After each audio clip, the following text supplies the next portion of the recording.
What about having to print any major retractions or clarifications or stuff that was really sort of embarrassing for the paper? Well, the one that Gannett was involved in was the Cincinnati Enquirer with the banana company that was Chiquita, yeah. involved with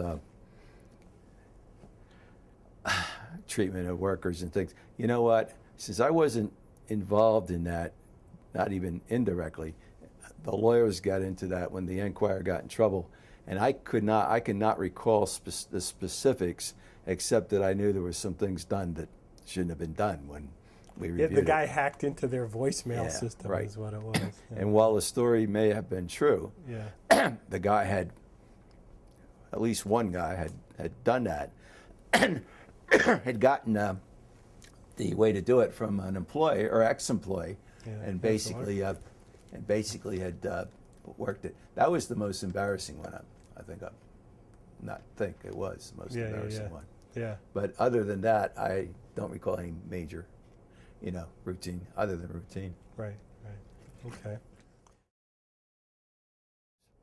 That brings me to Arthur Ashe. I hadn't thought about Arthur Ashe until just this minute. I mean, that's like become a classic, sort of in the hit parade of journalism ethics case studies. The Arthur Ashe has AIDS, and it was USA Today that reported it. Can you recall? I wasn't there. That was about? I was removed. I was in corporate, as they call it. Yeah.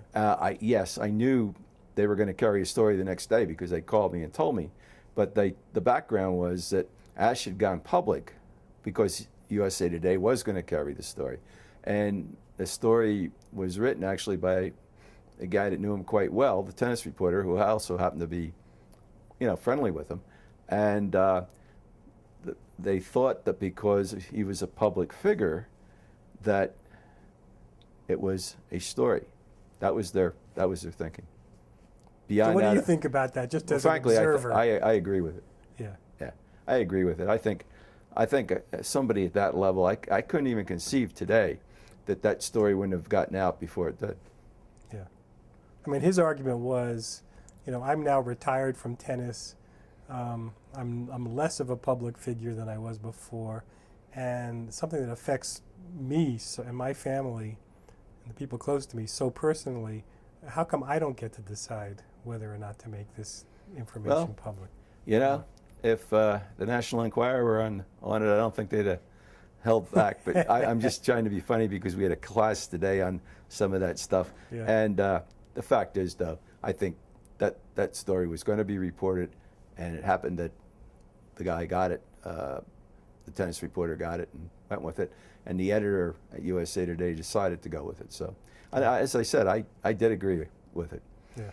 I didn't give it a lot of thought at the time because I didn't think it was going to be that controversial, but really. Yeah. Let's. Business decisions to me are also ethics, wind up being ethics decisions, and so one of the things that that some people, looking at what's going on in the newspaper business now, they say, you're in this period of declining circulation, reduced advertising revenue. And then people's solution to that is to shrink the staff and therefore shrink the coverage. And so, how do you sell this product to people by making it worse? That if people feel like there's less news, there's less in the paper, then they're going to be even less inclined, to do business with you. So you have this kind of death spiral thing. Like the more cuts you make, the crummier the paper becomes, and the less it serves.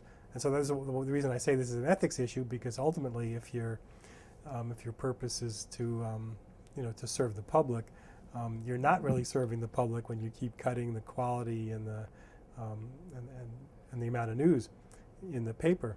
So I mean, what's your take on that? It's true. Yeah. I don't know what to tell you. I think it's true. That's why I'm not working there. No, I could not work in this environment. If this had started earlier, I'd have been gone. I mean, I just would quit. I couldn't do it. I couldn't do it. So. I sympathize with the people. A lot of people got to eat. That's out there too. But I think it's a real tough thing. That's why I'm hoping that the revenue can come in from some of the net stuff, and But it's an issue. I mean, it's a major. You don't if a major city paper slows down a little bit, you might not see it as much because there's still a lot going on. We'll say Philadelphia. Even I know that as good as the Harrisburg paper is in a lot of ways, I know what's missing. I just, instinctively, it's not the paper it was 10 years ago. Yeah. But hey, what are you going to do? Up here, though, when you go from, and I might be slightly off in the numbers, but you go from 9 reporters to 6, you're lucky if you see a Monday paper that's got more than a picture page. Yeah. 2 or 3 staff byline stories. So, I'm not going to criticize them, though, because, I know what's going on. And the worst case is they'd go under. So I think that's why they're fighting. And I think we got to see over the next 2 to 5 years how this thing plays out. Well, what do you think is going to happen? What do you think is going to happen in terms of size of papers, if they're ever going to get bigger again, and B, do you think we're going to get to the point, and how soon, where everybody stops printing and it's all just going to be an online? I can't see that myself. The stop printing, although some have done it, and some have done it just because the markets were small or they were the second paper in the market. I don't see that in short term or the midterm. 20 years out, it's hard to know. I wouldn't have guessed that it would have gotten like this, though, 3 years ago, because 3 years ago the trend line was, lose a little, hang in. Now it's you're losing 9% circulation instead of 3.5 and 4. You're not getting more net revenue than you were a year or two ago, or if you are, it's minimal. It's just hard to know, and I'm not sure I'd be able to predict that, because I would have guessed more optimistically. Right now I'm cautious for the next year. If we get the economy back, and the increasing evidence is the economy is making its way forward rather than backwards, we might see a little shift.